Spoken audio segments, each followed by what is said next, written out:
Hello viewers, welcome to my channel. आज हम Rich Dad Poor Dad book का 6 chapter का 4 पार्ट पढ़ने जा रहे हैं। मैं जितना ज़्यादा परिष्कृत होता जाता हूँ उतने ही अवसर मुझे मिलते जाते हैं। जिंदगी में फाइनेंशियल बुद्धि विकसित करने का एक और फायदा ये होता है कि इसमें आपके सामने ज़्यादा अवसर आते हैं और आपकी फाइनेंशियल बुद्धि जितनी ज़्यादा बढ़ती जाती है आपके लिए यह बताना आसान होता जाता है कि कोई सौदा अच्छा है या बुरा। आपकी बुद्धि तत्काल एक बुरे सौदे को पहचान सकती है या एक बुरे सौदे को अच्छे सौदे में बदल सकती है।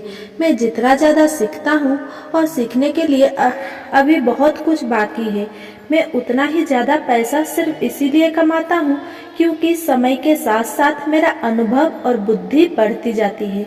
मेरे कुछ दोस्त अब भी सुरक्षित खेल खेल रहे हैं और अपने प्रोफेशन में कड़ी मेहनत कर रहे हैं, परंतु उनकी फाइनेंशियल बुद्धि विकसित नहीं हो पाई है, जिसे विकसित होने में बहुत समय लगता है। मेरी कुल जमा फिलॉसफी है अपने संपत्ति वाले कॉलम में बीज बोना। यह मेरा फॉर्मूला है। मैं छोटे पैमाने पर शुरू करता हूँ और बीज बोता हूँ। कुछ बीज उग जाते हैं और कुछ नहीं उगते। हमारे रियल एस्टेट कॉरपोरेशन में हमारे पास करोड़ों डॉलर की प्रॉपर्टी है। यह हमारा अपना REIT यानी रियल एस्टेट इन्वेस्टमेंट ट्रस्ट है। अब मैं आपको यह पते की बात बताना चाहता हूँ कि इन करोड़ों में से कई प्रॉपर्टीज तो $5,000 से $10,000 के निवेश से शुरू हुई थी। नकद पैसे से खरीदी गई यह प्रॉपर्टीज खुशकिस्मती से तेजी से बढ़ते बाजार में ज्यादा कीमती हो गई थी और टैक्स से मुक्त रहते हुए इन्हें खरीदा और बेचा गया था और ऐसा कई सालों तक किया गया था। हमारा एक स्टॉक पोर्टफोलियो भी है जिसे मैं और मेरी पत्नी हमारा पर्सनल म्यूचुअल फंड कहते हैं। हमारे कुछ दोस्त हमारे जैसे निवेशकों के साथ ही बिजनेस करते हैं जिनके पास हर महीने निवेश करने के लिए कुछ अतिरिक्त धन होता है। हम ज्यादा जोखिम वाली प्राइवेट कंपनियों के शेयर खरीदते हैं जो अमेरिका या कनाडा में स्टॉक एक्सचेंज पर सार्वजनिक होने जा रही है। कितनी तेजी से धन बढ़ता है इसका उदाहरण इस तरह देखें। हमने कंपनी के सार्वजनिक होने से पहले 25 सेंट प्रति शेयर की दर पर 1 लाख शेयर खरीदे। 6 महीने बाद जब कंपनी शेयर बाजार में दर्ज हो गई तो उसके शेयर का भाव $2 प्रति शेयर हो गया। अगर कंपनी का प्रबंधन अच्छा है तो कीमतें बढ़ती रहेगी और स्टॉक $20 प्रति शेयर या इससे भी ज्यादा होगा। ऐसे भी कई वर्ष रहे हैं जब हमारे $25,000 एक साल से भी कम समय में $10 लाख बन गए हैं। यह जुआ नहीं है अगर आप जानते हैं कि आप क्या कर रहे हैं। यह है अगर आप सौदे में अपना पैसा फेंक रहे हैं और भगवान से सफल होने की दुआ कर रहे हैं। आपको अपने तकनीकी ज्ञान, बुद्धि और खेल के प्रति प्रेम की जरूरत होगी ताकि जोखिम कम से कम रहे। वैसे जोखिम तो होता ही है, यह फाइनेंशियल बुद्धि होती है जिससे आपकी सफलता के अवसर बढ़ जाते हैं। इसी कारण जो चीज एक आदमी के लिए जोखिम भरी होती है वो दूसरे आदमी के लिए उतनी जोखिम भरी नहीं होती। यही वो मूल कारण है जिसकी वजह से मैं लोगों को लगातार प्रेरित करता हूँ कि वे स्टॉक, रियल एस्टेट या दूसरे बाजारों में निवेश करने के बजाय फाइनेंशियल बुद्धि में निवेश करें। आप जितने ज्यादा स्मार्ट होंगे आपके सफल होने के अवसर उतने ही ज्यादा होंगे। मैं व्यक्तिगत रूप से जिन स्टॉक्स में निवेश करता हूँ उनमें बहुत ज्यादा जोखिम होता है और इसीलिए मैं उनके अनुशंसा नहीं करता हूँ। मैं इस खेल को 1979 से खेल रहा हूँ और मैंने इसमें काफी अनुभव हासिल कर लिया है। परंतु अगर आप दोबारा पढ़ेंगे कि इस तरह के निवेश ज्यादातर लोगों के लिए जोखिम भरे क्यों होते हैं तो आप अपनी जिंदगी को अलग तरह से निर्धारित कर सकेंगे जिससे $25,000 से एक साल में $10 लाख बनना आपके लिए कम जोखिम भरा होंगे। जैसा पहले ही कहा जा चुका है, मैंने जो लिखा है मैं आपको वैसा करने की सलाह नहीं देता हूँ। मैं सिर्फ आपको यह समझाना चाहता हूँ कि यह आसान है और संभव है। बात इतनी सी है कि औसत आदमी के लिए $1 लाख से ज्यादा की प्रतिवर्ष आय अच्छी होती है और इसे हासिल करने ज़्यादा मेहनत भी नहीं लगती। बाजार कैसा है और आप कितने स्मार्ट हैं, इस बात पर निर्भर करता है कि आप 5 से 10 साल में ऐसा कर सकते हैं। अगर आप अपने खर्च को कम रख सकते हैं तो $1 लाख की अतिरिक्त आय आपको सुखद लगेगी, चाहे आप काम कर रहे हो या नहीं। आप चाहे तो काम कर सकते हैं या चाहे तो काम छोड़ भी सकते हैं और सरकारी टैक्स सिस्टम को अपने विरोध के बजाय अपने समर्थन में भी प्रयुक्त कर सकते हैं। मेरा व्यक्तिगत आधार रियल एस्टेट है।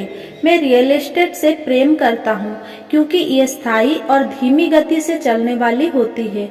मैं ठोस आधार को पसंद करता हूँ।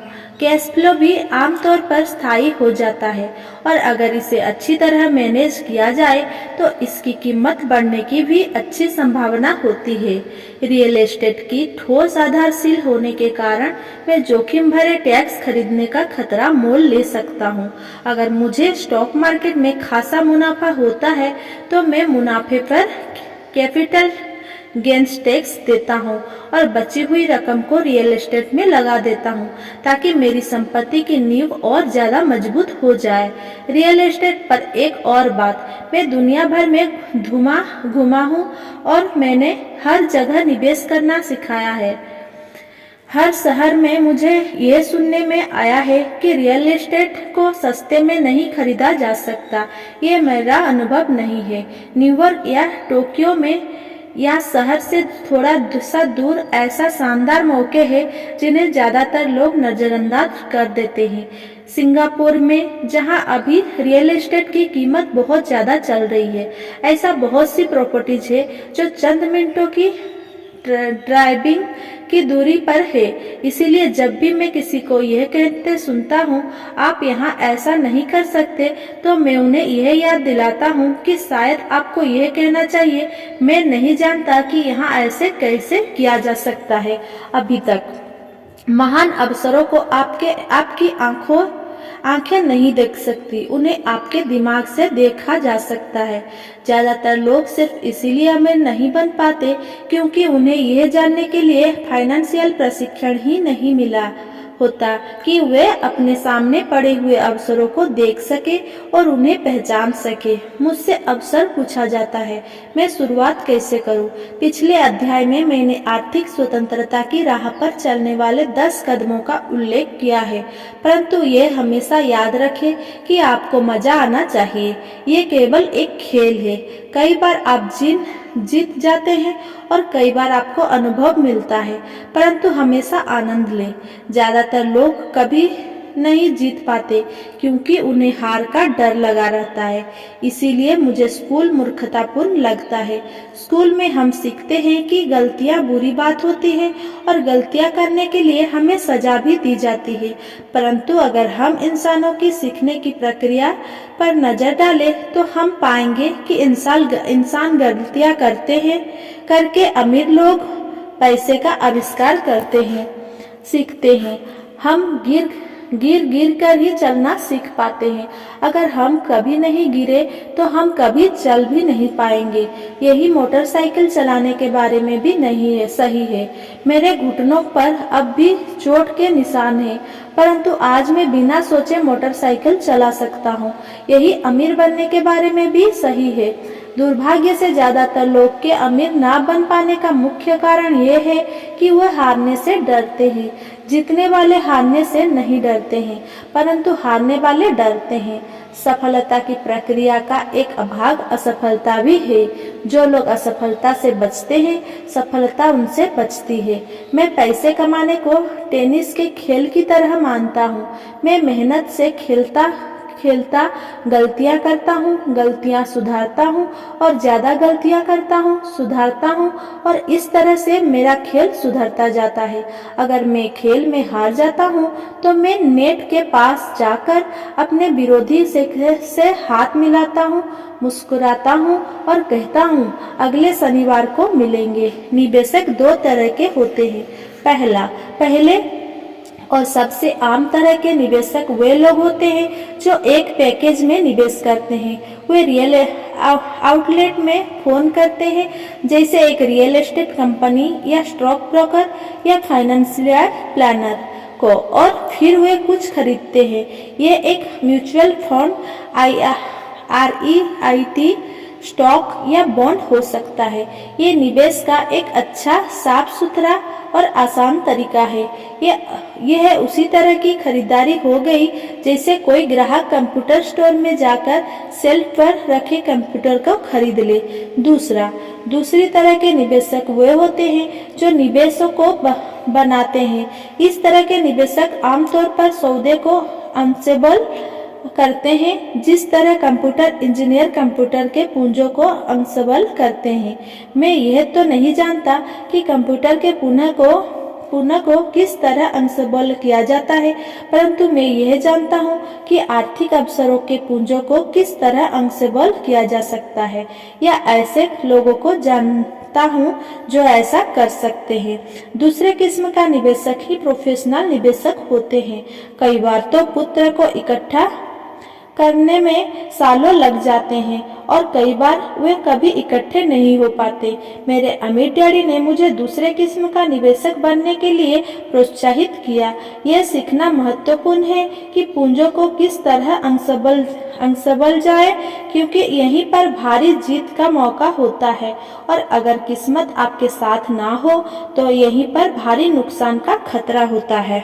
अगर आप दूसरे किस्म के निवेशक बनना चाहते हैं तो आपको मुख्य रूप से 3 मुख्य दक्षताएं विकसित करने की जरूरत है।